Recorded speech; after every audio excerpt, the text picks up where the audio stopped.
ሀንዬ ከባድ ሁኔታ ላይ እያሳለፈች ነው። አሴር ከጎኗ ቢሆንም ነገር ግን ሀንዬ ራሷን መውቀሷን ቀጥላለች።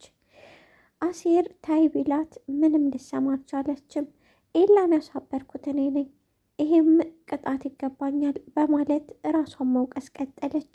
አሴር ለሁሉም ነገር ተጠያቂ አንቺ ሳትሆኚ ራሱ ነው፣ ራሱን ማረጋጋት ይኖርበታል በማለት ለማረጋጋት ሀንዬ ሞከረ።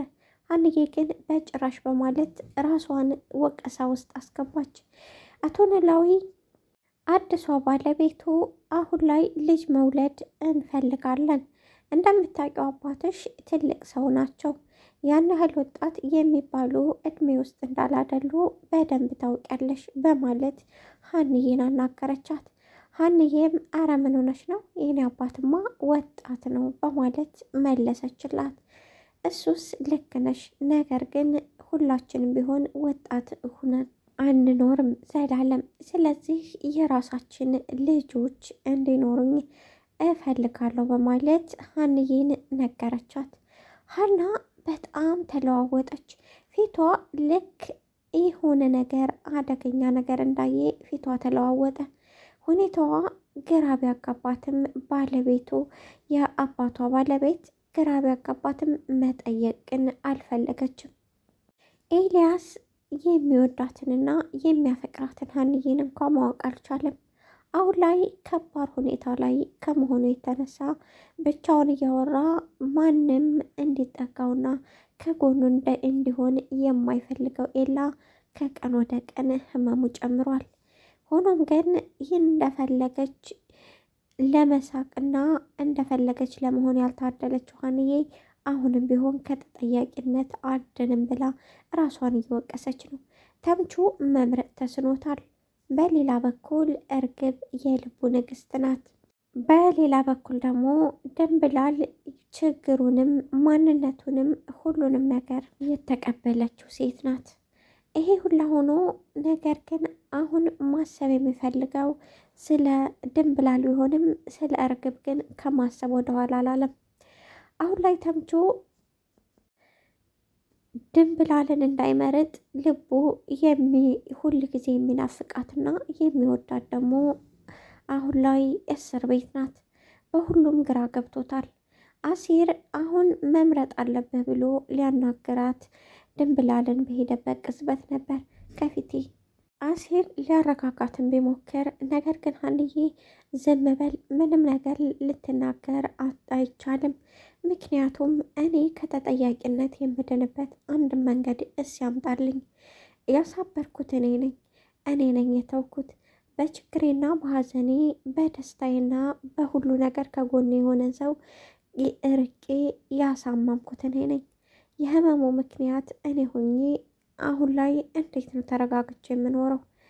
አሁን ላይ እንዴት ነው መኖር የምቀጥለው? በማለት በጣም አለቀሰች። አሲር ሁኔታው ቢያስለቅሰውም ነገር ግን ምንም ማድረግ አለመቻሉ፣ ሀንዬ ስታዘንና ስትከፋ ምንም ማድረግ አለመቻሉ በጣም ተሰምቶታል። አቶ ኖላዊ ለመጀመሪያ ሚስቱ መውለድ እንደማይችልና ከመጀመሪያ ሚስቱ ከልጅነት ወጣት የነበረበት ጊዜ ያገባት ሚስቱ መውለድ አትችልም እንዳለችው የነገራት አይመስለኝም ላደሰው ሚስቱ። ይህም ይመስለኛል አሁን ላይ ልጅ መውለድ አለብን፣ አሁን ላይ ኖላዊም ቢሆን ወጣት አይደሉም፣ ስለዚህ ግዴታ ልጅ ያስፈልገኛል ብላ ለሀንዬ ስትነግራት፣ ሀንዬ ደግሞ እንዴት አልነገራትም ብላ ተደናገጠች። ምናልባት አቶ ኖላዊ ከማግባታቸው በፊት የሴቲቱ ችግር ሊኖርበት ይችላል፣ ወይም አቶ ኖላዊ ከዚህ በኋላ እንወልድም ብለው ለትዳር ብቻ ፈልገው ሊሆን ይችላል። ነገር ግን ሴት ልጅ ስለሚያስፈልጋት እናም በጊዜዋ መጠቀም ስለፈለገችም ነው አሁን ላይ ልጅ እንዲኖረን እፈልጋለሁ ብላ ሀንዬን ቆጭ አድርጋ የጠየቀቻት። ሀንዬም ሰውነቷ እስከሚርከፈከፍ ድረስ በጣም ተደናገጠች። አባቴ መውለድ አይችልም ለማለት ደግሞ በጣም ከበዳት። ምክንያቱም 10 ዓመት ስደት ተቀምጣ ስትንከራተት የነበረችን ሴት አሁን እንደገና ሌላ ተስፋ አግኝታ ተስፋዋን እየኖረች ላለች ሴት ይሄን መናገር በጣም እንደ ጨለማ ሆኖ ከበዳት። በሌላ በኩል ደግሞ አሁን ላይ ያስጨነቃትና ሁሉ ነገሯን እሷም ልታብድበት ያለችው የኤላ ጉዳይ ነው። ኤላ ማበዱን ስትሰማ ራሷን ስታ እንደወደቀች ሁላችሁም ታውቃላችሁ። ነገር ግን አሁን ላይ ማንንም ማናገር አትፈልግም ከአሴር ውጭ። አሴርም ከጎኗ ሁሉን ነገር ለመጋፈጥና ህመሟን የሚያማትን ሊታመምላት ለራሱ ቃል ገብቶ ከጎኗ ነው። እሷም እያለቀሰች አቀፈችው። አሁን ኤላን ምን ማድረግ አለብን? ምን ስላደርግ ነው? ለዚህ ሁላ ተጠያቂ ነውኜ እንዴት ነው የሚሻለው? እያለች ከራሷ ጋራ ለቅሶ ቀጥላለች። አሴር ይህን ሲሰማ በጣም ነው ያዘነው። ምክንያቱም ሀና ጠንካራና ብርቱ ሴት ብትሆንም በዚህ መንገድ እንደዚህ ሆና እሱ ሲያያት ግን በጣም ከፍቶታል።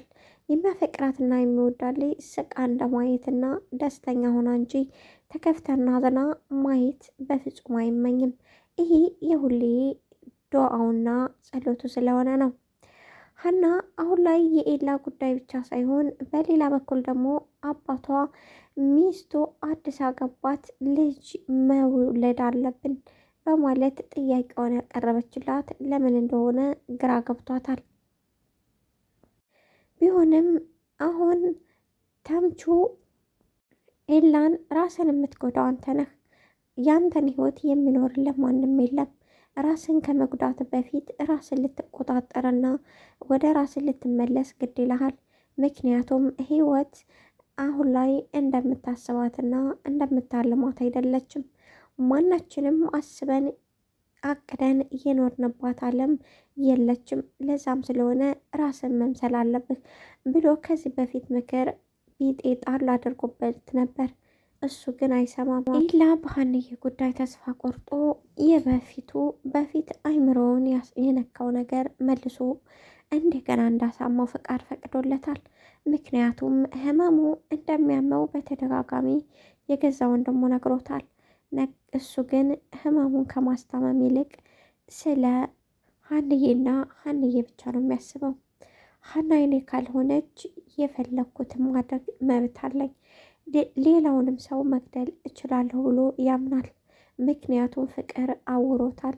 በዚያ ምክንያት ነው አይምሮና ልቡን አንድ ላይ አገናኝቶ ቁጭ ብሎ ማስታወስ ከማዳመጥ ይልቅ ራሱን በመጮህና በሌላ ነገር ማስታገስ የፈለገው።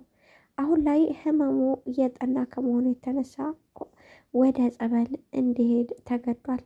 ውድና የተከበራችሁ ቻናል ቤተሰቦች ቻናሌን ላይክ፣ ሰብስክራይብ በማድረግ ቤተሰብ ስለምታደርጉኝ ከልብ አመሰግናለሁ። በያላችሁበት ሰላም ሁኑ። አመሰግናለሁ።